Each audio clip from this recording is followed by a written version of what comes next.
national consultations, Georgia. Oe Tutulo, may I please ask the following to approach and be seated either left or right. Choose your seat. Esther. Levan, sir. Ray and Dr. Maina. Mahalo.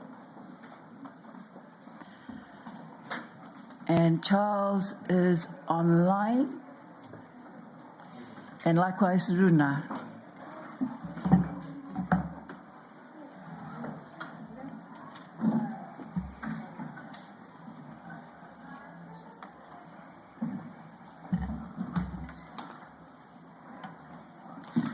Matakimu, matakitu, mulutalo.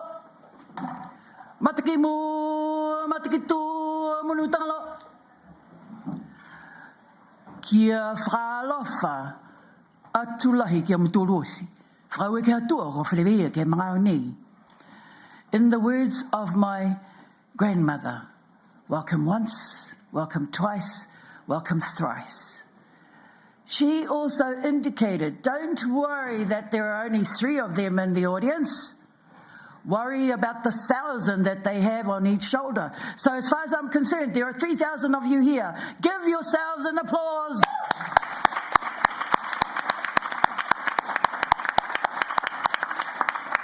I welcome you. I welcome what you bring to the table. You bring engagement. You bring your own life force. Hear us. Be with us as our brothers and sisters and others. You know how non-binary language goes. Sit and hail whale. This is their time. This is their moment. Thank you for being here.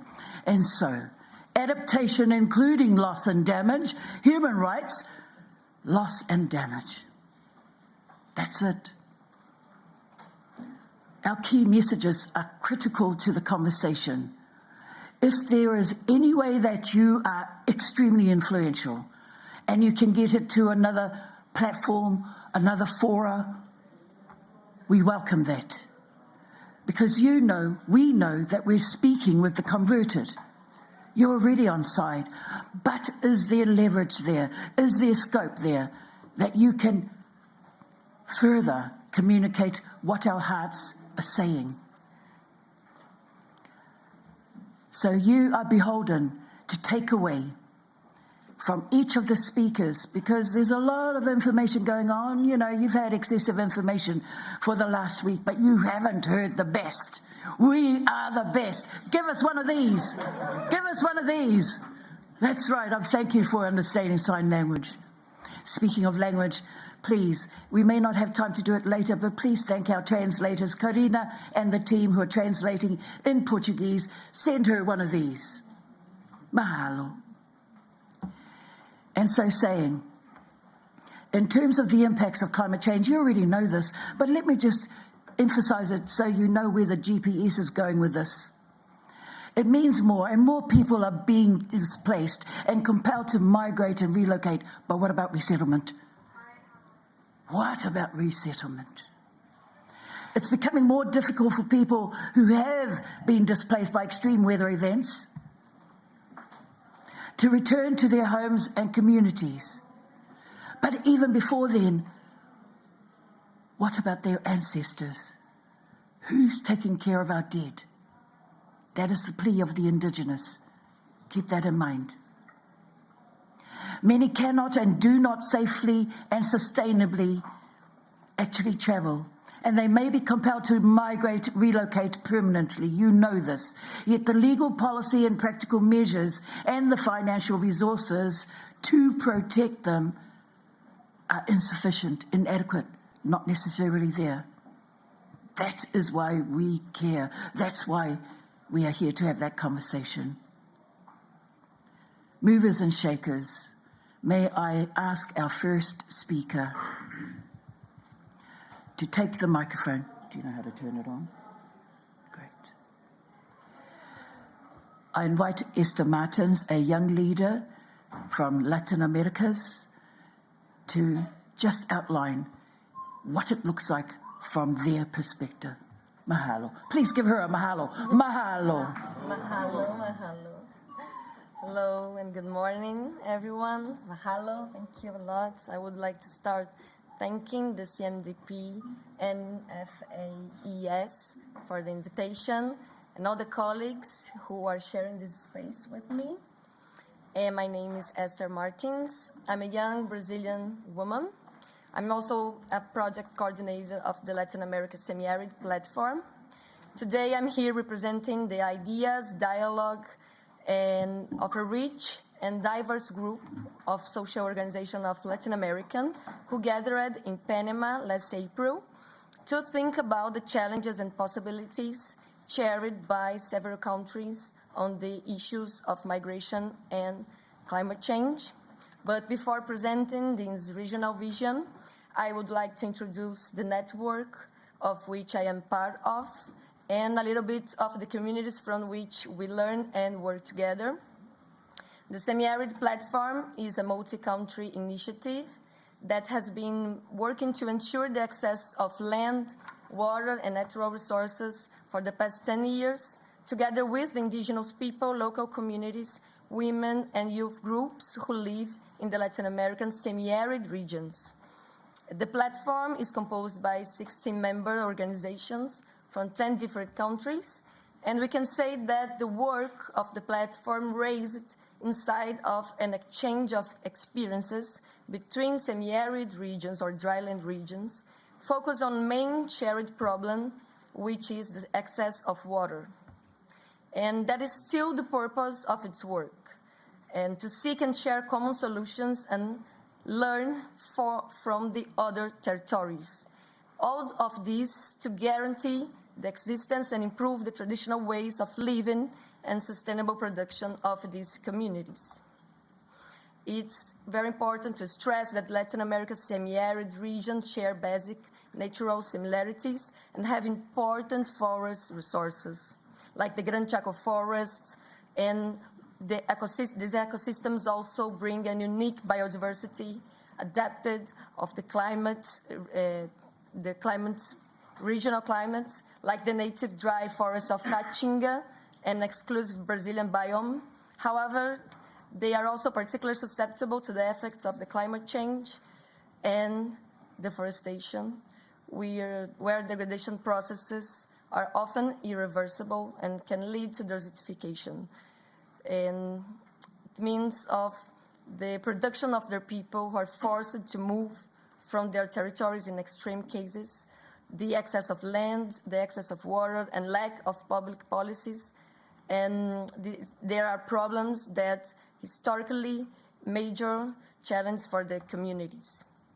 But looking upon the Latin American countries and distant realities with all diversity of context, history, people, and culture that the region has, there are common challenges and characteristics regarding human mobility and climate change that we want to share with you. So first, the ignorance of the climate crisis and its causes and effects. Despite the direct impact on agriculture, production, and living conditions, it is still difficult to identify the environment components in the factors that force people to leave their homes. These effects are also related to poverty and other conditions. For example, in Mexico, agricultural losses due to drought and frost are added to poverty and factors associated with drug trafficking, organized crime, which also leads to criminalizing migrants and environmental defenders.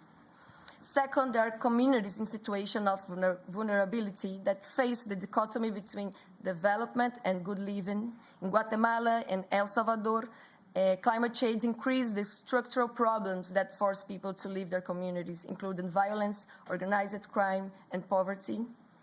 Third one, we realized that breaking up of the social and community bonds hinder the ability to generate coordinated, integrated, and efficient response.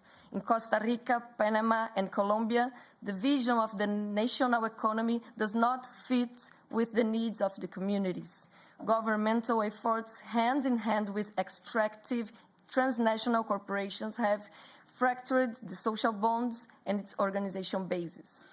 We also noted that are insufficient public policies on climate change and other related to migration, and lack of regional coordination to demand and act jointly.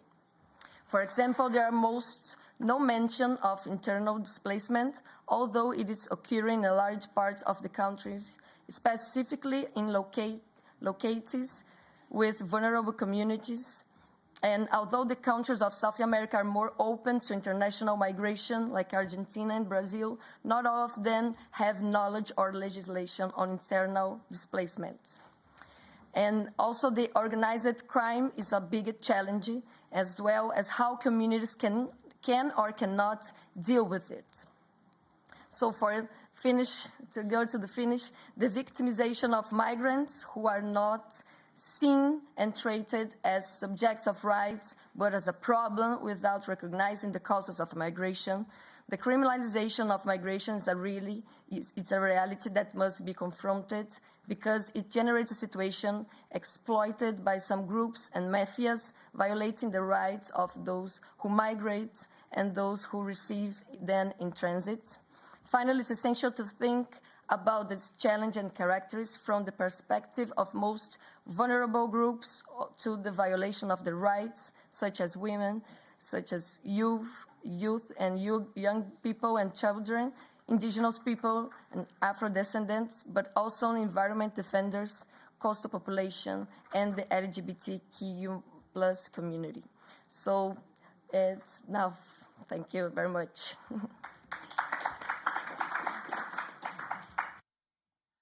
the words of the Fijian, repeat after me, Vinaka, Vaka, Levu, and that's for you, Esther. From the pearls that she shared, have one takeaway, think of it, plant it. Have one takeaway, think on it, plant it. It gives me great pleasure to move on to our next speaker. This is a very well-known leader amongst us in civil society. So to you, sir, this moment is yours indeed, and his name is Levin. Please say Bulla, Levin. Oh, you're going to have to deliver now, sir.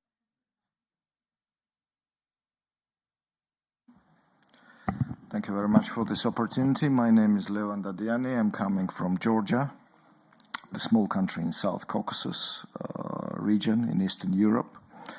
And I have the honor and the opportunity to just present to you very briefly the situation and the context with regard to eco-migrants.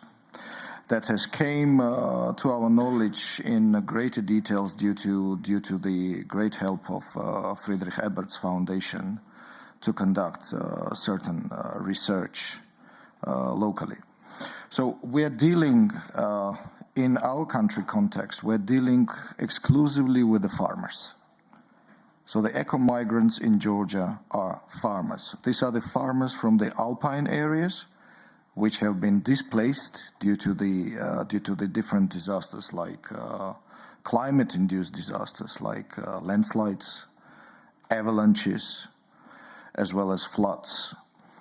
And it's a relatively smaller country, but for us, 35,000 households represent more or less 2% of the total population.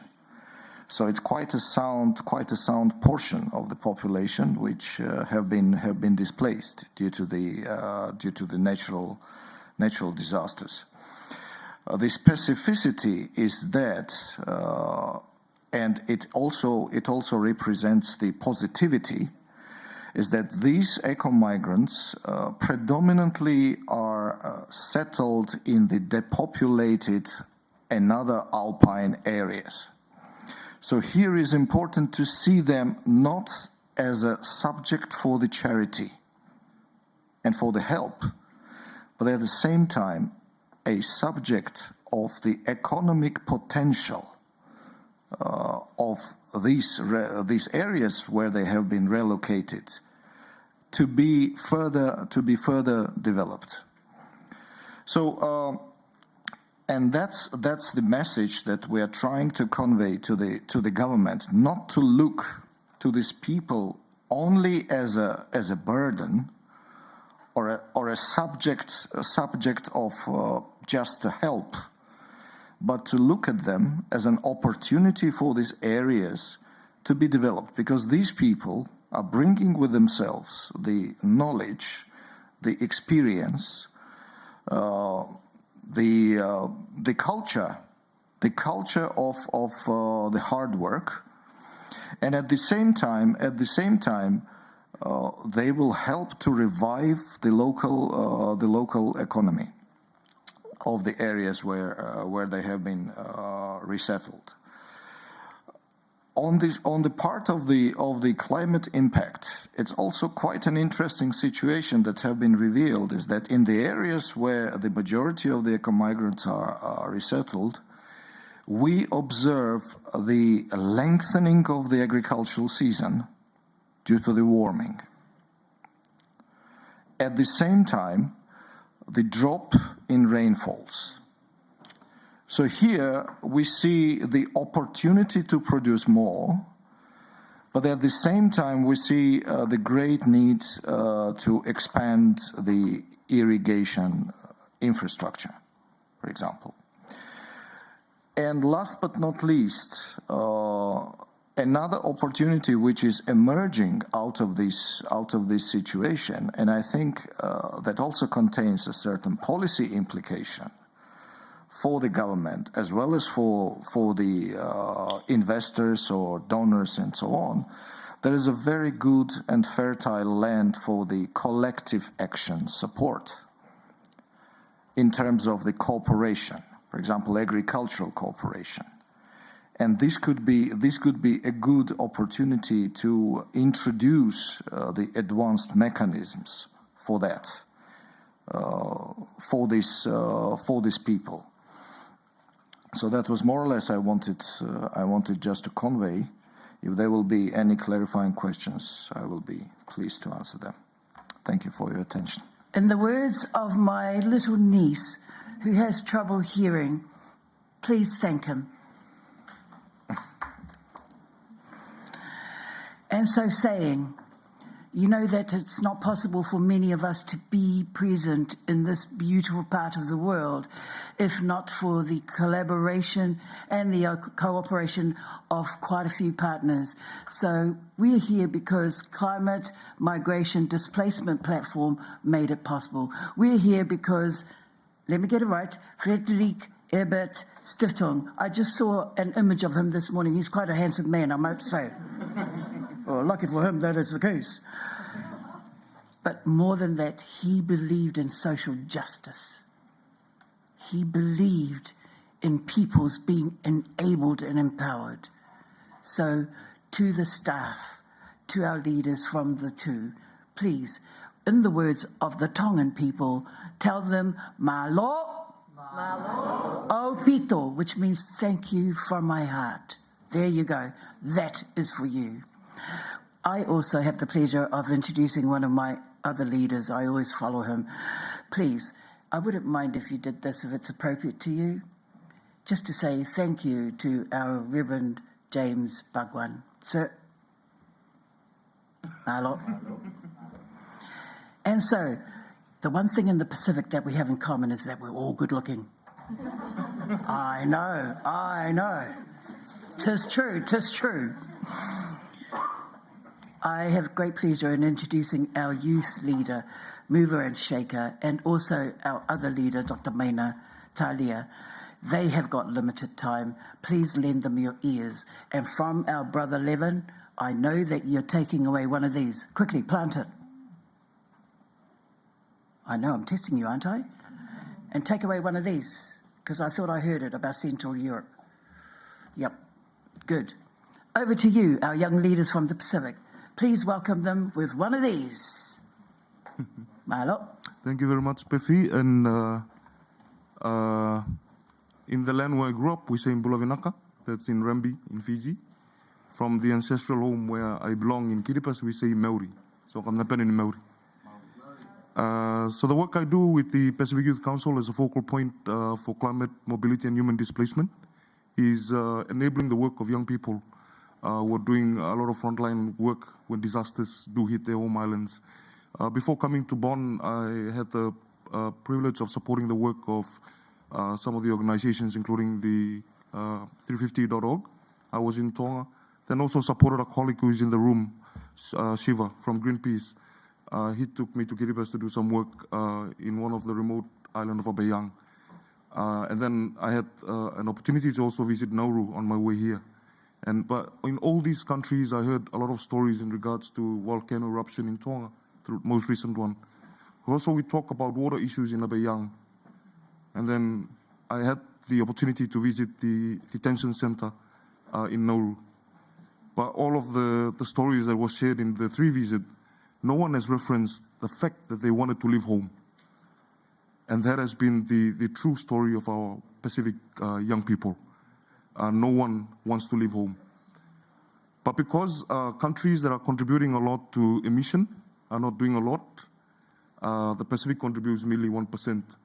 But more than that, we offer a vast ocean, from the reach to reef, the mountains and our oceans to help with, and we've gifted our oceans a lot to be part of the solutions. We feel that a lot needs to be done. So one of the work that I wanted to talk about is the progressive framework on climate mobility and human displacement, which was the work that started in 2019. And as part of the technical working group on behalf of the Pacific Youth, we wanted to tell our stories to say that, yes, we're fighting to stay at home, but when options are limited, we need to have options and modalities of movement that's well facilitated to ensure that our young people's movement, if it has to happen, happens in a way that it's safe, orderly, and also provide option to return home when you want to. So that's one of the work that we supported so far. It's the first in any of the region, and a lot of work goes to supporting the young people's journey along this work to ensure that they have a voice at the table and also to show their standpoint at this point in time, because it's very important. And we're also talking about issues for generations that are not even here with us. So these options are very important. The second, as part of the work that we also support on loss and damage, is the discussions around a dedicated line of funding for CSO's work, because it's all the time is young people who are at the front line helping the communities when disasters strike them. And they can be there for many weeks until humanitarian assistance come in.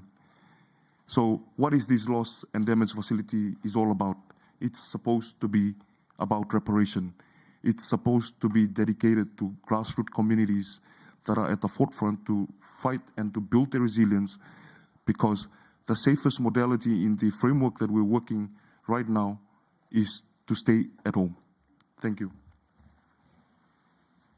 How many minutes? Thank you so much.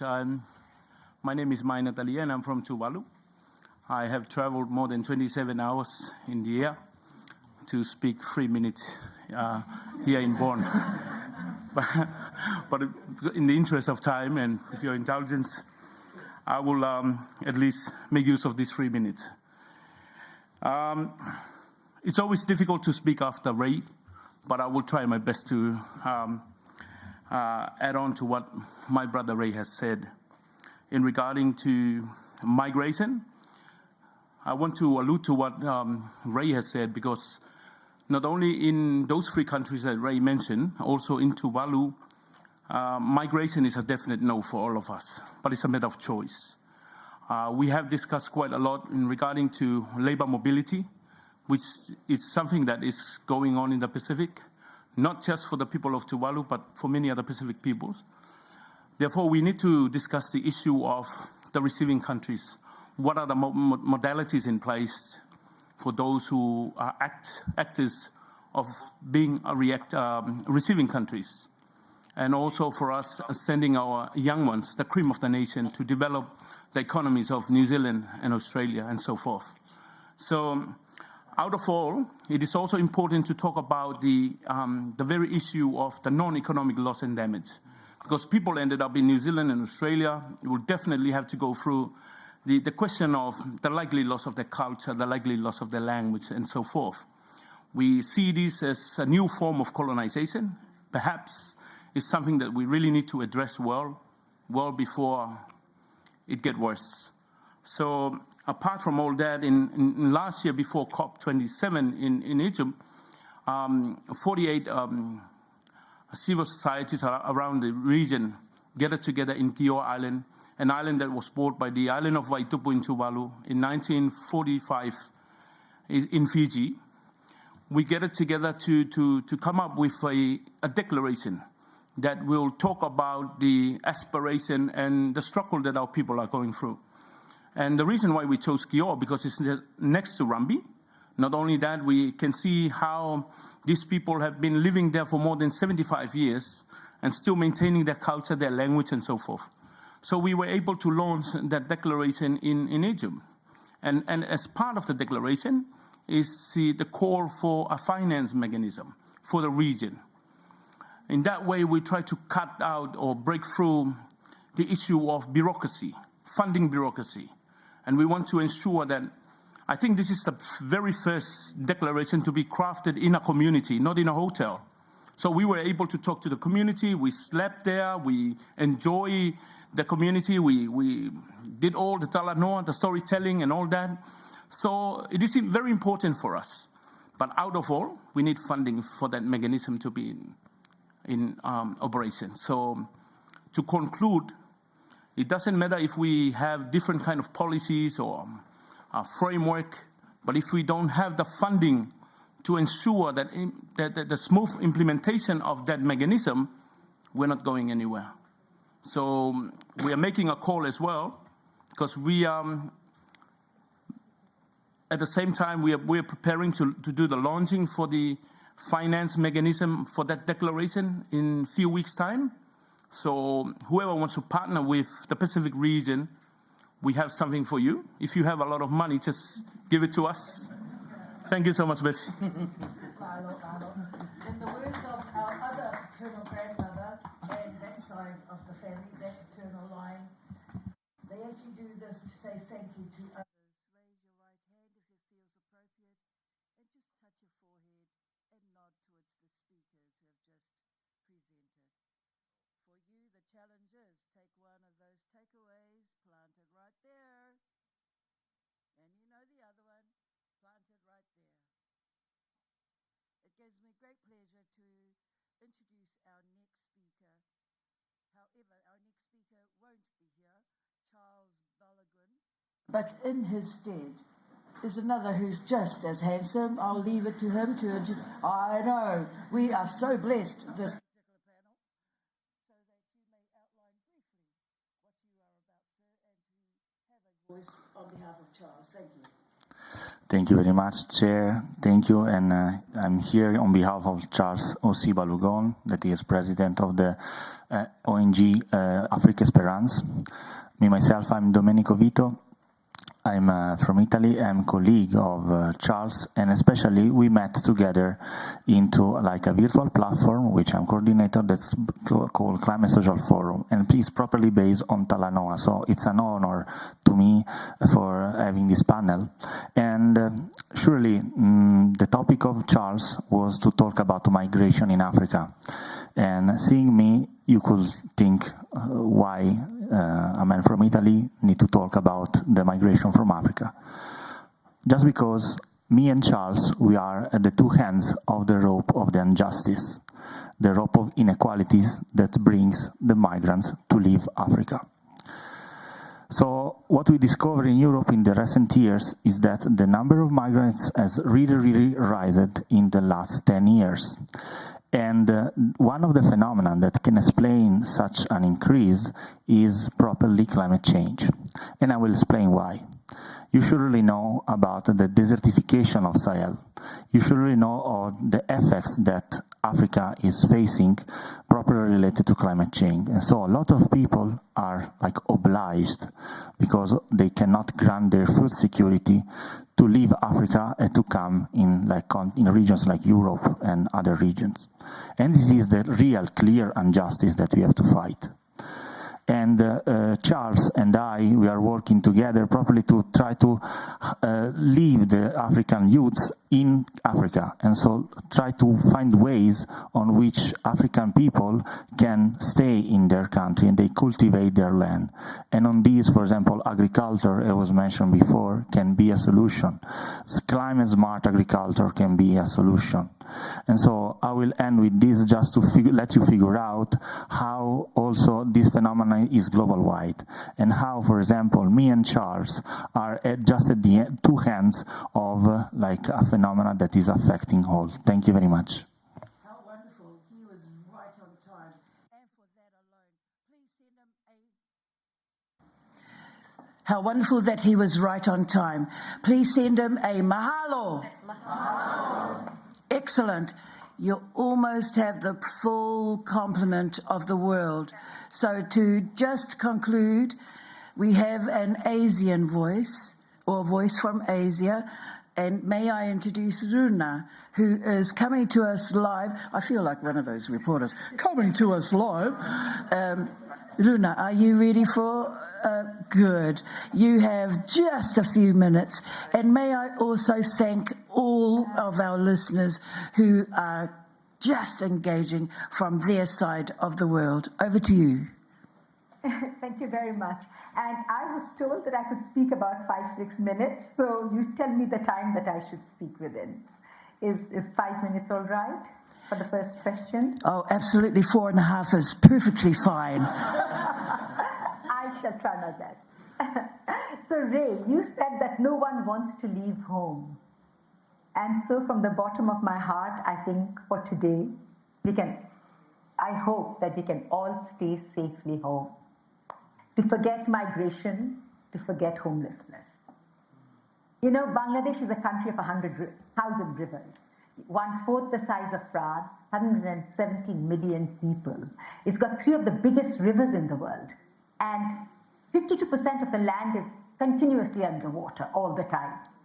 And since 20 years, our organization has been working with 4 promises with these migratory communities who need to move constantly. You know, 4 promises of saving lives, adapting to climate, poverty alleviation, and empowerment, because you cannot do one without the other. And today, in a holistic manner, we work for doing all this and bring services, direct services, I think impacting a lot more, but direct services to about 7.5 million people in Bangladesh. And the people that we work with, my colleagues, you know, 5,000 of them, but 60% of my colleagues have become my colleagues because they're all from the community. We train them and we incorporate them into the organizations.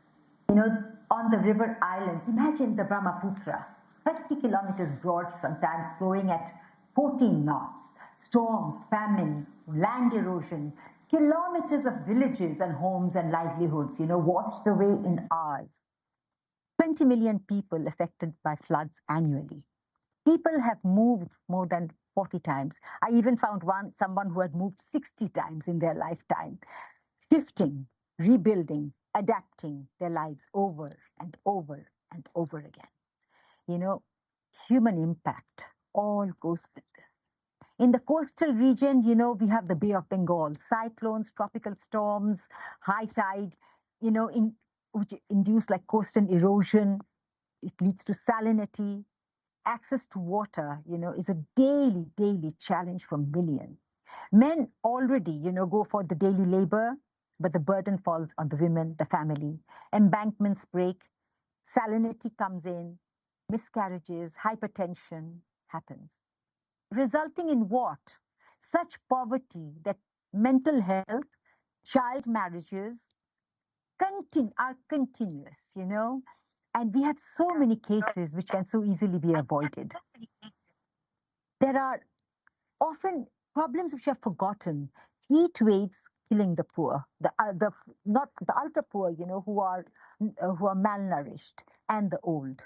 Diseases, from the water of the Himalayas, are today bringing in proximity, with all this One Health going on, proximity with the animals, and having antimicrobial resistance diseases, zoonotic diseases. These are all spreading.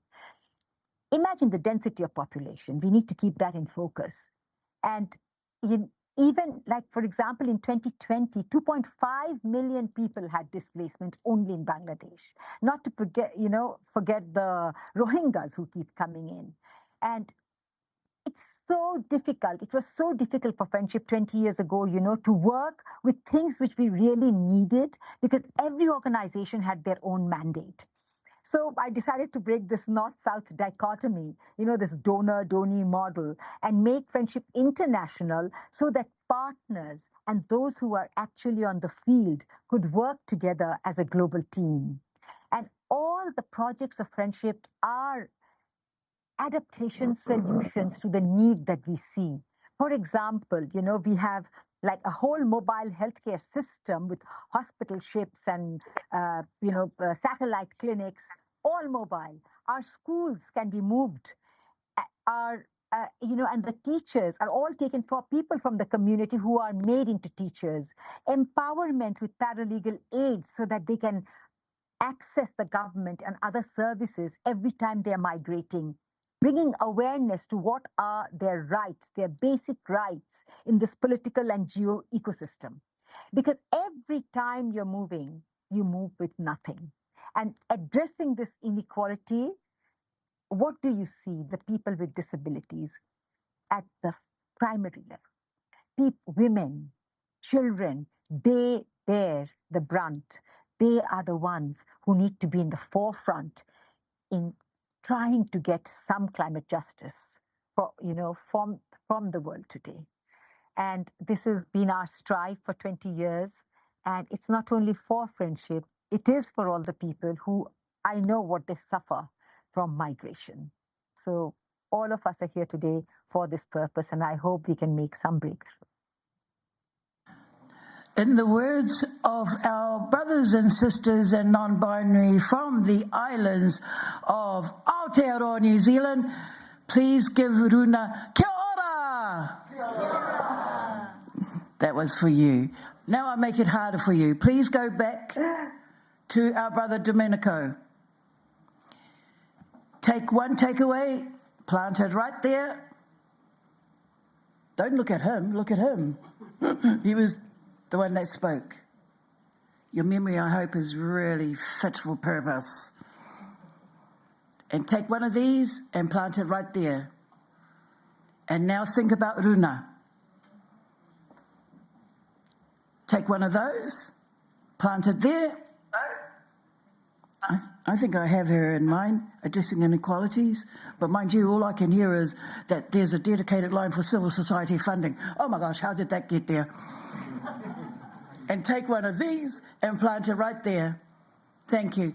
Now we're going to reverse the process in terms of feedback. 2 minutes each, because they'll take 3, for our panel to actually reflect on policies and priorities that they wish to see right now. This is the time for action, right now. So let's have 2 minutes worth from you, the esteemed panel. Focus on the policies that you want to see in place and what you want our leaders in the room to hear, because we've got some movers and shakers, I can see that. And they will communicate our messages, our key messages, beyond this room. So let's take advantage of the fact that we've got some amazing leaders sitting within our room, and not forgetting the 1,000 on your shoulders. Thank you for that. Over to you, Runa. May you start that process. Key reflections, policy priorities. Over to you. Thank you very much. So I continue speaking. So let's start with the basic question, to ourselves. Why do we need to address these communities? Why?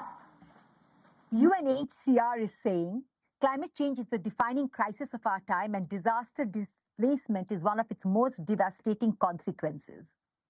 We know this already.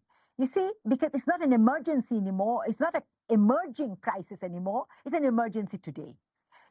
2008 to 2020, the Asia-Pacific region accounted for 80% of the total global displacements. And we, the frontliners, we know. In 2021, 23.7 million people were displaced. You know, this is like every day it's continuing, and it's a hidden problem. Because when you're migrating internally, and unless you break borders, you don't become important enough. But they will break borders. This will happen.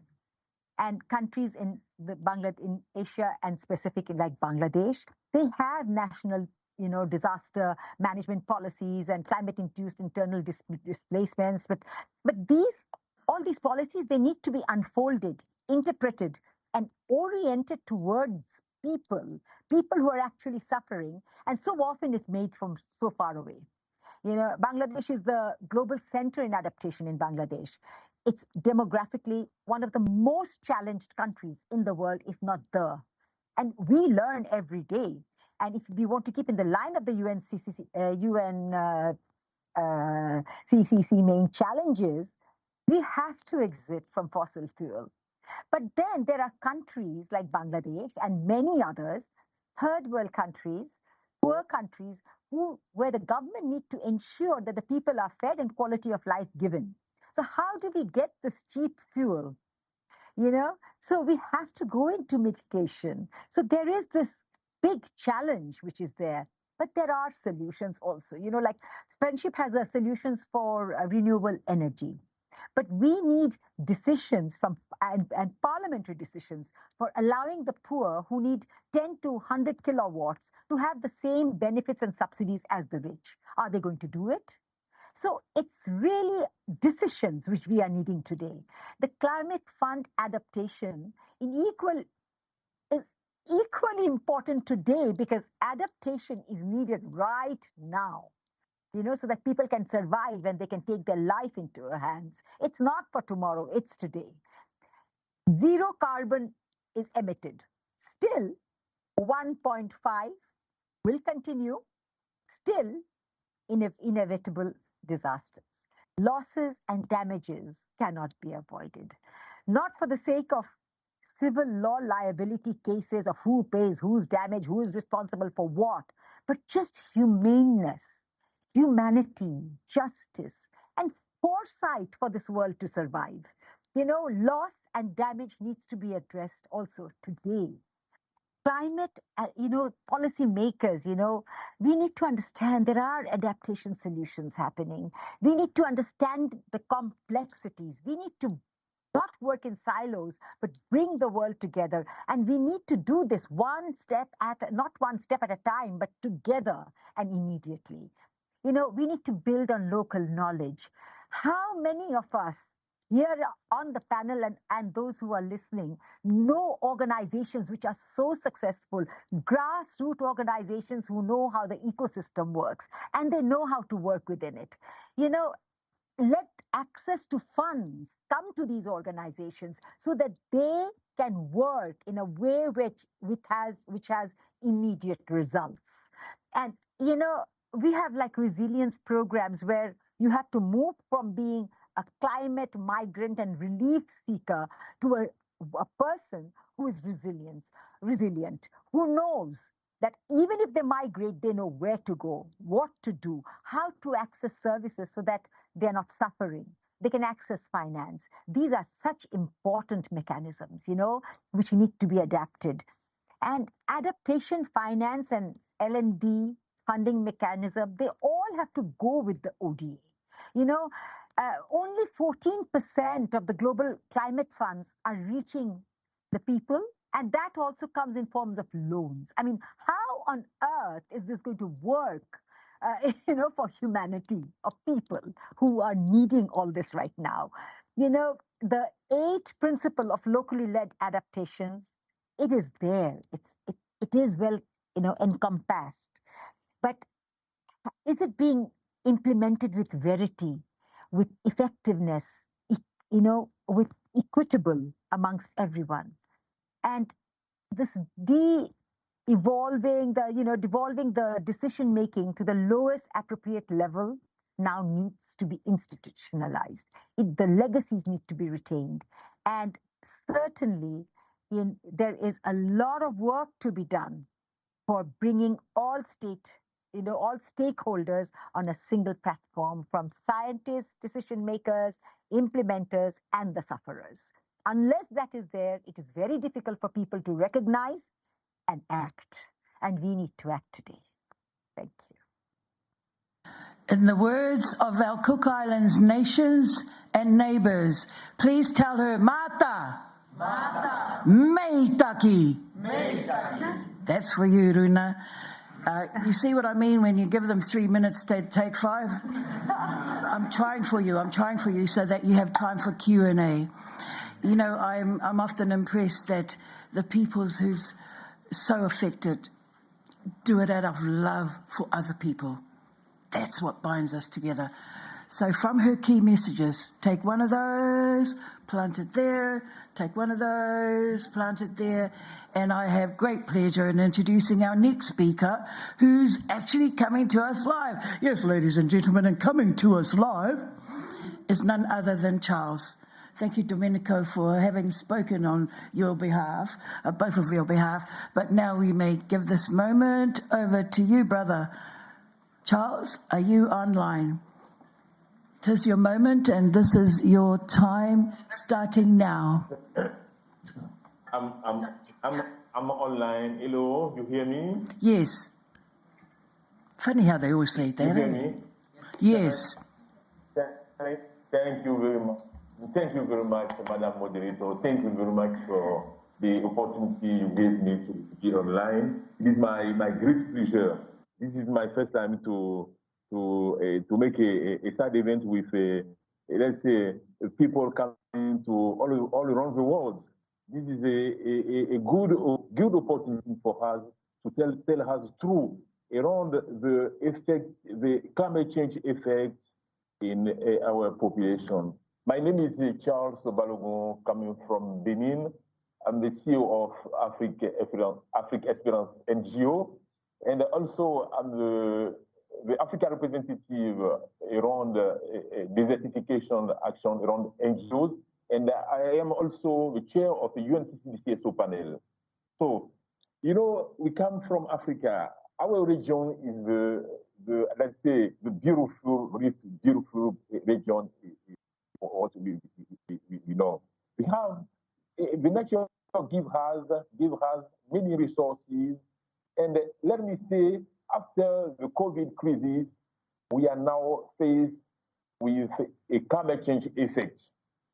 So let me remind you that after the COP 2021 in Paris, the developed countries promised us to help us around $1 billion per year in order to help African. Do you know that more than 2% the African contribute to the greenhouse emission? So what the world could do to our continent, because we are faced to many effects.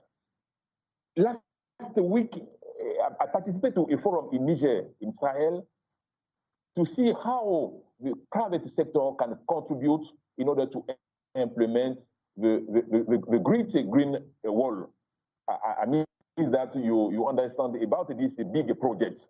This is a problem to our continent. The thematic is very important: human rights and climate change.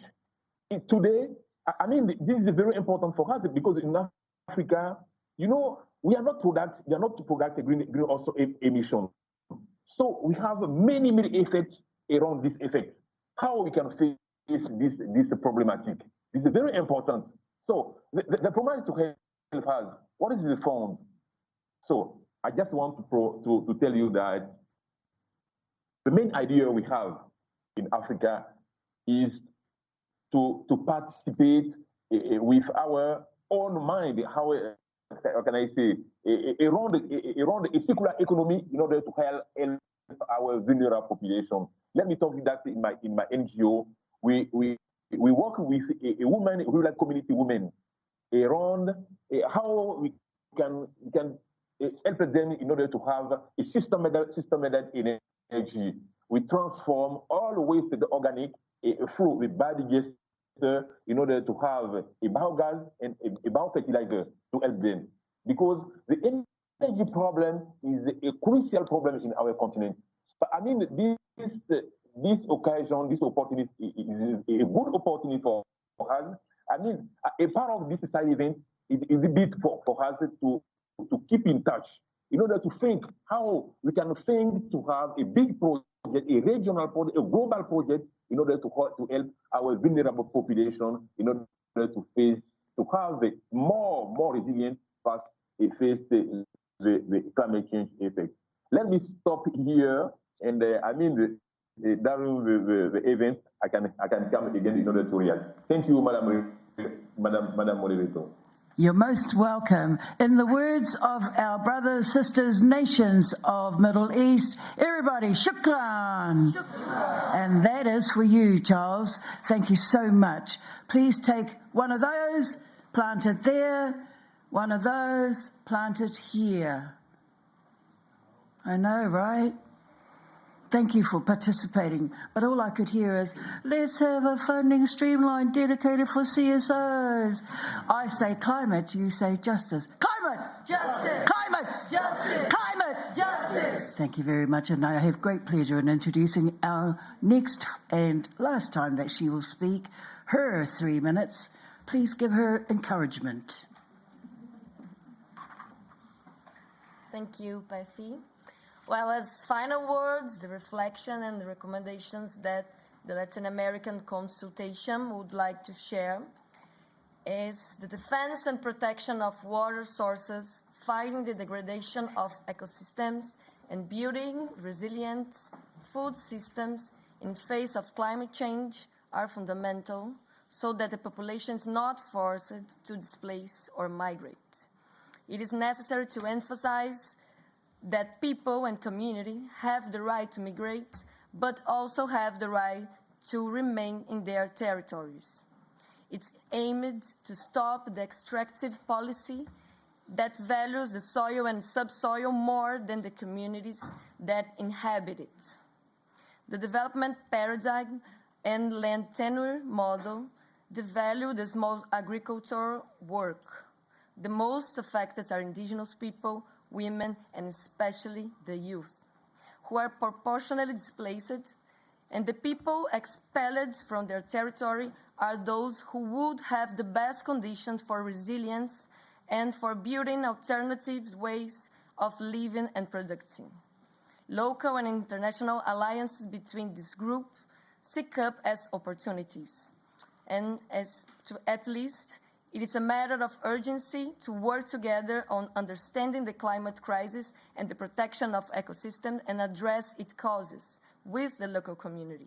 The information is not accessible, and it's our work to do that. So thank you a lot for the opportunity. Thank you, Bess. She actually wins. That was perfect. Thank you. Please say to her, that was perfect. Take one of those, plant it there, take one of those, plant it there. I'm going to say, what do you want? You're going to reply, justice. And I'm going to ask you, when do you want it? And you're going to say, now. Okay? What do you want? Now. Now. My sidekick, ladies and gentlemen. When do you want it? That's right. That's non-negotiable. It gives me great pleasure to introduce our leader on my right-hand side, covering that wonderful part of the world that we are all situated in right now, here and now. Over to you, sir. Thank you very much. Just to be in time and also quite precise, there are three groups of policy implications that we saw to think about in the future. First is an issue of the recognition. It is about the status of the eco-migrants. It is about the issues in relation to supporting their integration into the new areas of their settlement, as well as the psychological support. The majority of them really indicate the problem of nostalgia on the one side, but it is also recognizable that the overwhelming majority of them will not be able to return to the areas they migrated from, because these areas do not support in the foreseeable future their resettlement, unfortunately. So there's a problem of the psychology here and the psychological support in order to help them to be integrated into the new niche, into the new area where they have been relocated. Plus, we also found a very important issue of ranking for the sake of the programming, to design the supporting programs of the eco-migrants. They have the different level of the vulnerabilities. We're dealing with the different types of families, the families with many children, the families with the disabled, the orphans, and so on. So here, and also we just saw different injustices into the existing ranking system for the eco-migrants. That's on the part of recognition. Second topic is the topic of the knowledge. Actually, when they migrate to the new areas, my country is quite diverse in terms of climates. You know, for example, we're dealing with the eco-migrants that have migrated from the subtropical areas, and they migrated to the alpine areas of very continental dry climates. So they have to be adopted not only in terms of psychology, as I mentioned, but also in terms of the production means, in terms of the crops, in terms of knowing how to deal with the local realities in relation to production. So, and plus, as I was mentioning in the first part, the collective action, the knowledge in relation to supporting systems for the collective action, for the cooperation. This is something that can be treated as a very important area for the future programming. And last but not least, resources. The access to finance, the access to the means of production, to the assets. For example, almost 90% of the eco-migrants in my country still did not get land titles, despite of the fact that the land have been allocated to them, 2 hectares per household, but still it is not their property. So they use it as a mean of self-subsistence, but they cannot use it as to reach up the economies of scale, to expand their area of production, as well as to use it as a collateral for the credit or something like that. So recognition, knowledge, resources. These are 3 major policy areas that we want to convey to you.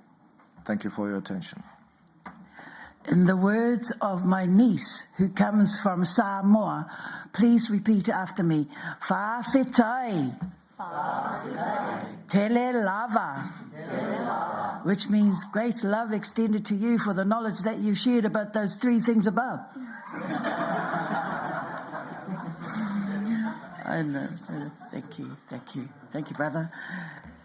And so, may I hand it over to the Pacific? You're rounding off. Policies, reflections, 3 minutes apiece. Thank you. Thank you, Pefi. As a community practitioner, just sharing some of these scenarios and some of the experiences that I've gone through as part of the work.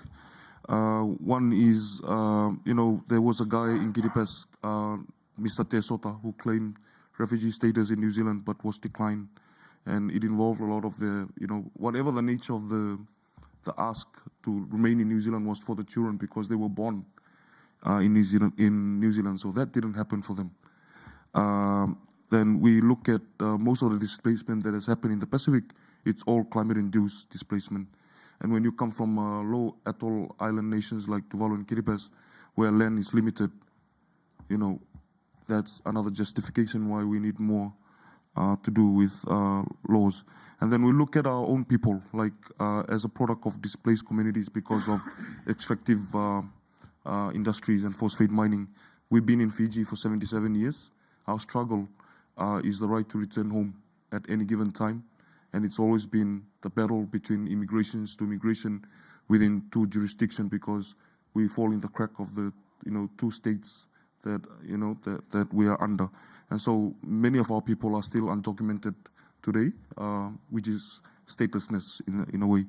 And then, of course, I look at the young people from the Pacific in the room, Talua and Jenny and others and everyone, the accountability to bring back, the work to the Pacific and also have more opportunities for Pacific Islanders, because for many years we've been on this forum, on this space, representation has been an issue. It's been always a lonesome journey for us coming from the furthest from the Southern Islands. Over to you, Mine. To add on to what Ray has said, another aspect of migration to New Zealand under the Pacific Access category, one of the missing elements was to address the need for people with disability. We had quite a few remains in Tuvalu while their parents were able to travel to New Zealand and stayed in New Zealand, while the disabled kids cannot travel to New Zealand because of some of the restrictions. So this was something that we brought up in different occasions and different platforms. Is that missing element and the rights of those with people with disability to access the Pacific Access category. And apart from that, I always every time I look at my children, I have 4 children, and it's a challenge for me. Why do we have to advocate for funding support to support our people when the issue was something that we did not cause? Our contribution to the issue of climate change is almost next to nothing. It's 0.00001, and yet we are the first to suffer, or we suffer the most, just like any other low-lying countries. Especially accessing finance is so difficult for us. Even at 10,000 K, it's like filling a form to go to heaven. It's difficult. And this is something that we should really need to look into it if we are to assist communities and people at the grassroots. We've been talking about grassroots, and to access communities at the grassroots, to access funding support, it's difficult. We have to go through this different kind of bureaucracy in order for us to access finance. But it's just 10K. So these are some of the politics behind climate finance. We've been going around circles for so many years, and I think we should put a stop to that. So, as I said earlier, the main purpose of having this finance mechanism for the region from a civil society perspective is the fact that we must escape the bureaucracy of funding. We need the funding. We know our issues. We know our people. We know our communities, and we don't have to go through all these bureaucracies in order to get that funding to our grandmothers and our grandfathers who are living in communities. We need those funding support to support them. And if we are genuine and we are serious about helping communities, this is the way to go. I can talk more about this afterwards. Thank you so much. Thank you. In the words of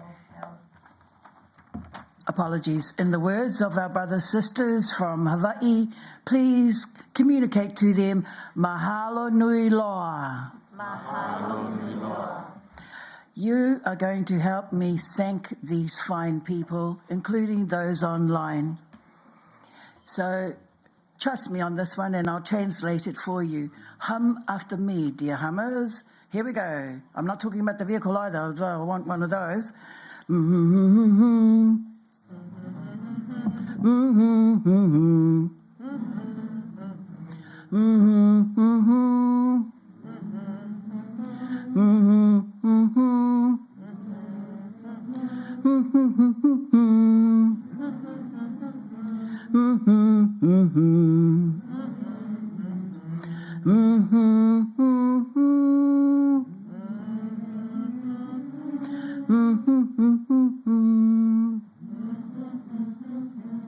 What you have communicated to the fine panel who have presented not only their knowledge but also their hearts is there are three greatest gifts given to anyone, person, nation. Dignity, integrity, but the greatest of these shall be charity. Thank you, Hummers.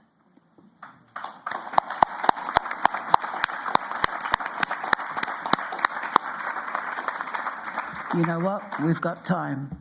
I fought for that for you. I fought so hard for you to have your 3 minutes.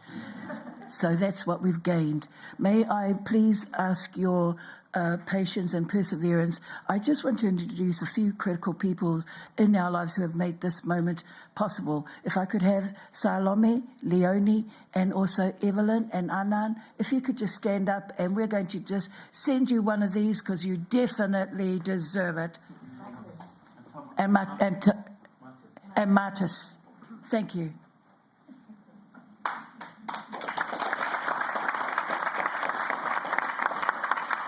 And now it is over to you. This is your moment. Try to speak into a microphone because we have our amazing translators who are doing the work for us. So may I invite Reverend Bagwin. You have 2 minutes, sir. And line yourselves up because I know you want to have your moment. Thank you, everyone. Usually they ask me to do the closing prayer.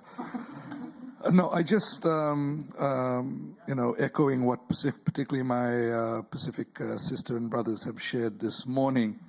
The Pacific Conference of Churches refused to go to COP27 last year because we decided to spend the money it would take to fly one of us to Sharm el-Sheikh to actually do a loss and damage exercise, where we were able to do a zero carbon rated voyage to one of the islands in Fiji that had been affected by extreme weather and COVID, to provide much needed loss and damage supplies to rebuild the community and provide economic empowerment.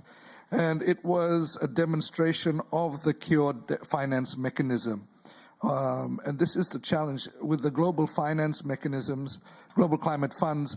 It takes so long for nations, states to access that funds, and then it has to go through so many other processes.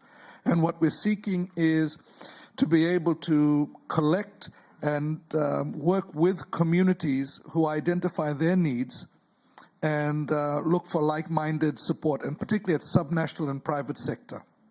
And this is where we need to start to engage the other aspect of the conversation, because we're running out of time. And I just wanted to acknowledge the work that's being done and encourage us all to continue to think about these issues that have been raised.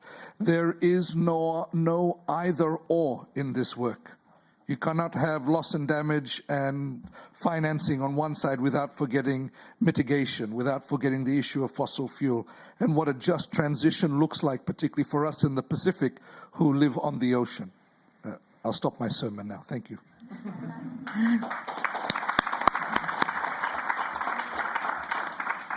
Dear Stefan, I have not forgotten you. Over to you, sir.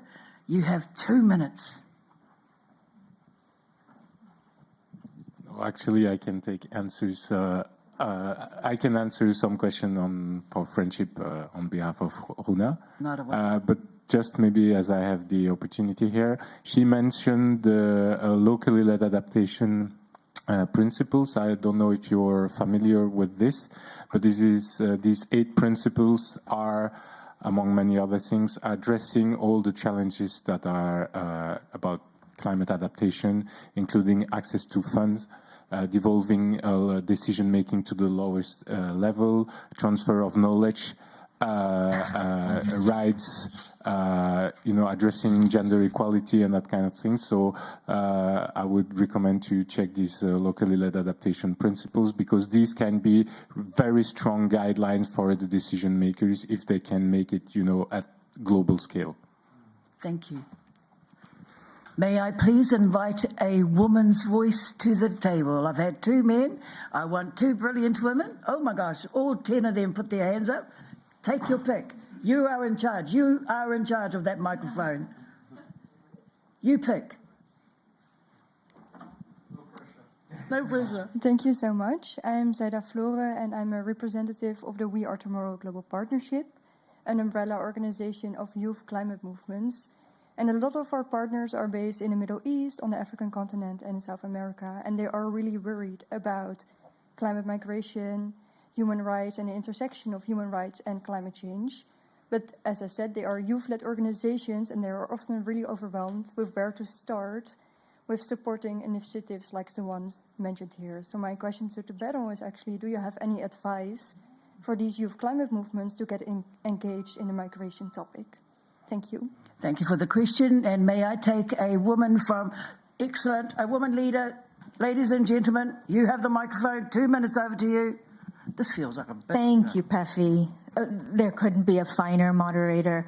Hello, everyone. I'll stand. My name is Amali Tower. I'm the founder and executive director of Climate Refugees. I'm a member of the CMDP platform. I'm going to share something that very few people know, and that I finally had the courage to share publicly only about a year ago. Climate Refugees is going to be almost 9 years old as an organization. I come from refugee protection, UNHCR, US government, many NGOs. I founded the organization because refugees have been telling me for years before how much climate change is a factor in their displacement. Governments don't want to hear it, donors don't want to hear it, and I am in absolute awe of all of you for speaking with such love and compassion and empathy. 3 things that are greatly missing in multilateralism. So I share that to say, if as actors in civil society, it's taken me 9 years of unpaid labor to get to this point, what on earth does it look like for people on the ground? I work in the field, I go to these different countries, and I try to find the most marginalized and poorest sectors of the population. They are doing this work, as Runa and everyone else here has said, with no money. They're putting their own money out of their pockets, as have I. Now, I'm not sharing this for accolades, nobody is, but that's what this looks like in actual human impacts. So when we talk about loss and damage, our negotiators need to hear this. Am I right? Our negotiators need to hear that that's what this work looks like. It's not charity, this is injustice. So I'm sharing that for the first time in the most public fora I've ever done that, because I spent about 8 years thinking somehow I was the problem, that it was a failure on my part that we didn't have funding. It's taken 9 years of documenting and advocacy for me to finally, I hope in the next 2 months, maybe draw my first paycheck, hire people, because nobody is paying attention. But it's finally landed in the policy framework of loss and damage. Push that door, kick it open. Thank you. Thank you.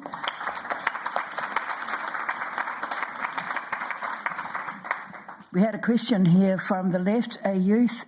Would a youth like to respond? Thank you so much, my sister, for your question, and I think we have to schedule a meeting after this.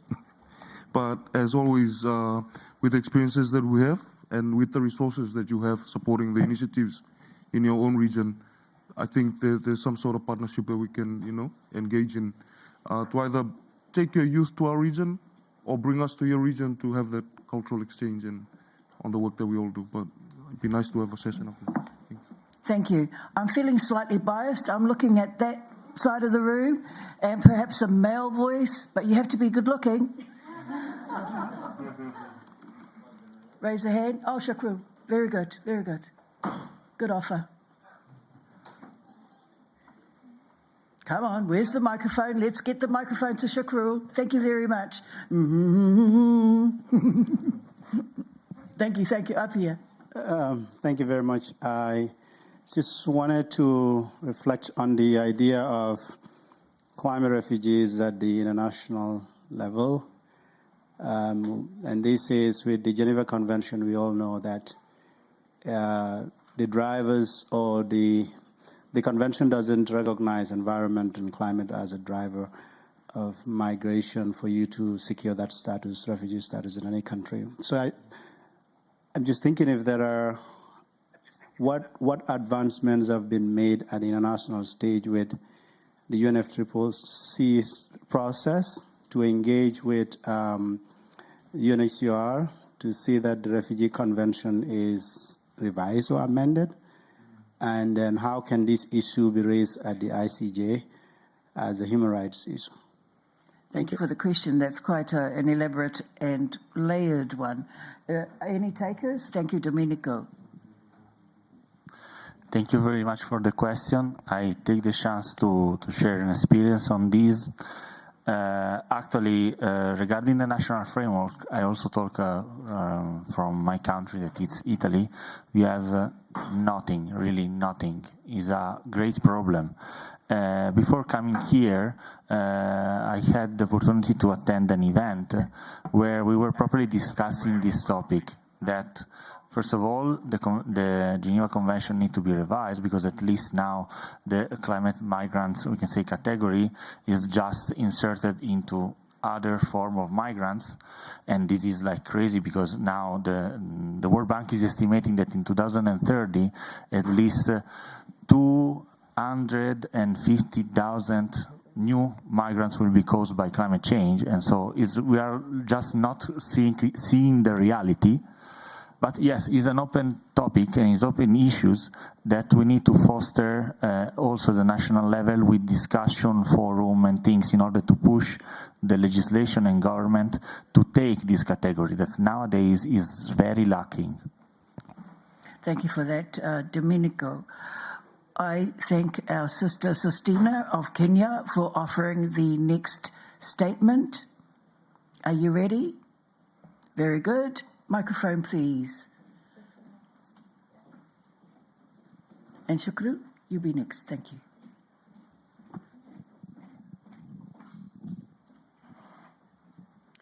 Thank you, Pefe. I'm Sustina from Southern Africa, and thank you so much for reminding us that this is a justice issue. And thank you, brothers, for also mentioning that, you know, Africa is bearing the brunt of climate change, and our contribution is really minimal.